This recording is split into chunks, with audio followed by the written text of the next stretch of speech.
What's up, YouTube? John, JDS Outdoors. And if you can see in my security cam pic, I got a little project sitting out there. Went to a car auction the other day and got a little crazy. And that one out there is going to be kind of fun. And it's not the Super Duty I'm talking about. The inside of that car was left full of stuff. Well, the inside isn't, but the trunk is packed. And we will go through that together. But before we work on that little red rocket, I got another one. This one, though, is completely empty. Let's do a little walk around and so you can see. She's a little dirty. The inside could use some loving. But the reason I bought this is because it runs, but it doesn't run quite right. And I need to make a little bit of extra side money to fund some bigger projects. So I figured I would flip a few cars. So the title just showed up for this one. I bought this a while back. This is a 2002 Honda Accord. And I guess it's the fancy one. I don't know. It's got a moonroof, sunroof, window in the ceiling / roof, whatever you want to call it, escape hatch. So that's the plan. We're gonna flip a couple cars. It's gonna take some time because gotta wait for the whole paperwork train and all that fun stuff to come. But yeah. So let's grab the code reader and the keys, and I'll show you what this thing is doing. Alright, toss this stuff in here quick. First thing I did right after I got it is the radio wasn't working. Had some security code. I went ahead and fixed that. But see if you can hear this.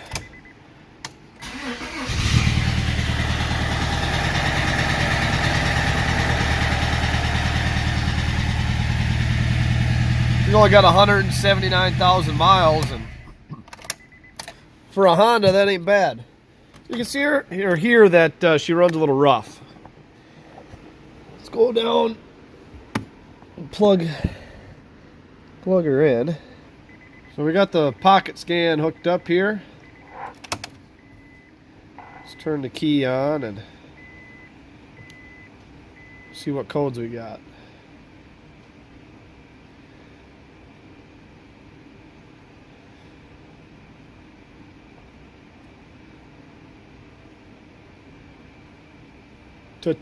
Dave Jr. 3 codes. All right. P0303,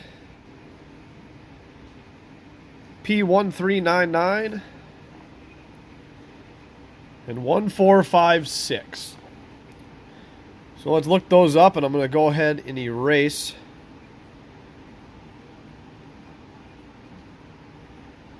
them codes. Alright, so I went ahead and looked up the code. So P303 is cylinder 3 misfire. 1399 is also for the misfire. And 1456 is an evap emissions leak. So let's go ahead and pop the hood and see what we're working with. Alright, so if I understood Google's correctly, should be 1, 2, 3, 4. So we're not getting any spark out of this cylinder here.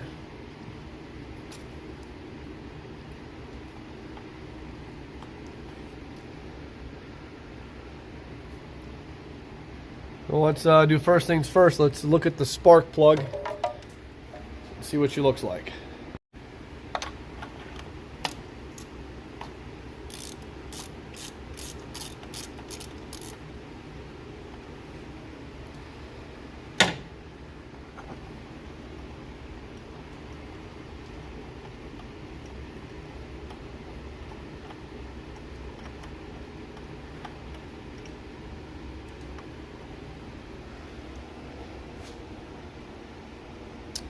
Yeah, she looks pretty nasty.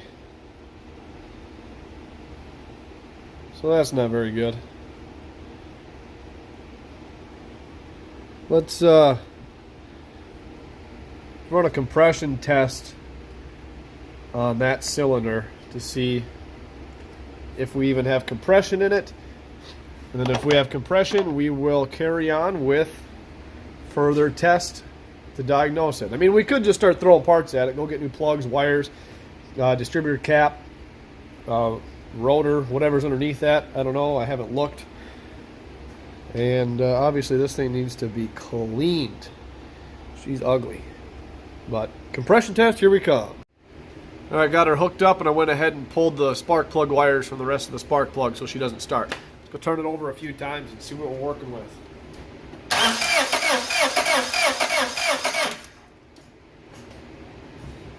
Well, that's not a very good sign now, is it? Huh. No compression. Let's check another cylinder. And see if we have compression there.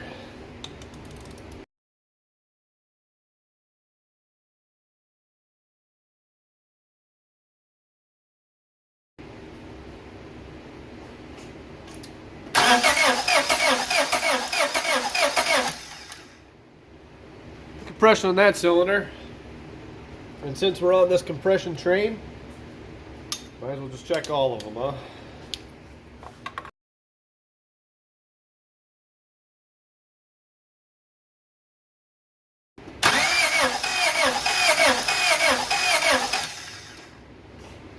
Low compression on that one.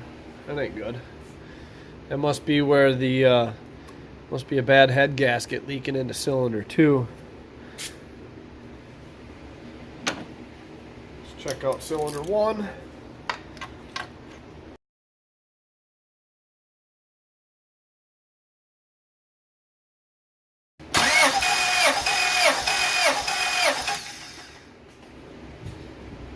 And that's got good compression. So my best guess is we're gonna blow out the head gasket between cylinder 1 and 2, or 2 and 3. So that sucks. Let's see how much those parts cost and if it's worth even fixing it. All right, so I did a little bit of looking around. Parts are fairly cheap because it's a VTEC, yo. And it's a ton of labor. A ton of other parts that should probably be replaced, along with the whole head gasket, you know, the intake manifold gasket, obviously the valve cover, the exhaust gasket, and now we're just adding more and more money in parts already on top of this car that I'm not going to be able to sell for very much. Therefore, I don't think I'm going to do that. I mean, I'd be making like $100 or $200 profit for all that work. It'd probably take, you know, a couple days, for me at least, to do it. So we're going to sell it as is, disclosing what the problem is. And if she doesn't sell by tomorrow, then I'm just going to take it to the junkyard because they'll give me a few $100 for it. So then I'm not out too much. I did lose a little bit, but lesson learned. Lesson learned. On the bright side, oh, it's dark out. You can't see it no more. Just barely. The old Toyota out there was quite a bit cheaper, and that runs and drives well. So all we got to do to that is detail it. A couple little things here and there, but we got to wait for the paperwork on that. So, yeah. We're going to pull this POS outside, put a for sale sign out in the corner for it, and the project that's going to commence after that is we're going to organize and clean this disaster of a garage and make it a little more user-friendly. So that's my plan for the next rest of today and probably tomorrow. So, onwards and upwards. Well, so far in the garage transformation, we've done a little bit more than just make a mess. See if you can see anything different. So a little bit's happened. Let's go check it out. So for those of you that have followed me quite a bit, you'll know that this box right here sat over there next to the wood stove, and that was my wood box. Then there was another shelf right here that was pretty well cluttered, and this stuck out quite a ways past actually where the wood stove sat. Huge waste of space. So I went ahead and made this bench. It's on wheels, so it can be moved. And if I did my calculations correctly, the Super Duty might actually pull straight in here now. We will have to wait and find out. And it's 8 feet long. It's got a nice little bench on top. And then in the winter time, this opens up and it's full of wood for the wood stove. You can see that little gap right there. The reason for that is I split all my own kindling right before I make a fire. The hatchet sits over there. But in the summertime, when we're not using wood, that folds flat and level with the rest of it. You're still able to use the full-length workbench. So now, I'm working over here. I moved this old workbench out of the way and cleaned up years and years and years worth of metal shavings and dust and crap. I actually filled up half a 5-gallon bucket with stuff under there. So I'm trying to figure out how to lay out this garage so it works best for all the future projects coming. One of which is not only the snowblower for the Little Rancher, but the Little Rancher is about to get a little upgrade in one of the next coming videos. Right now I'm waiting on some parts to arrive. And good thing for the magic of editing and all that stuff, you guys won't have to wait nearly as long as I will for the parts. But make sure you stay tuned for that. Anywho, back to figuring out how we're going to set this sucker up to make it more user-friendly. And can't forget about the shop dog today. Little Rosie has decided to join in the garage building activities. Her big brother's inside right now taking a nap, so just her today. But oh, also got rid of that POS Honda Accord. Yeah, got rid of that because it ain't worth my time. We'll work on the Toyota, which I will pull in here by the end of this video and show you what we're working with on that. So stay tuned. Well, it's about 95% done. And the reason I say that is because I still got a bunch of garbage. But I filled my garbage up twice already. But there is a lot more room for activities in here now. I think it turned out pretty good. Now let's go get that awesome Toyota, pull that in here and see what's in the trunk of that thing.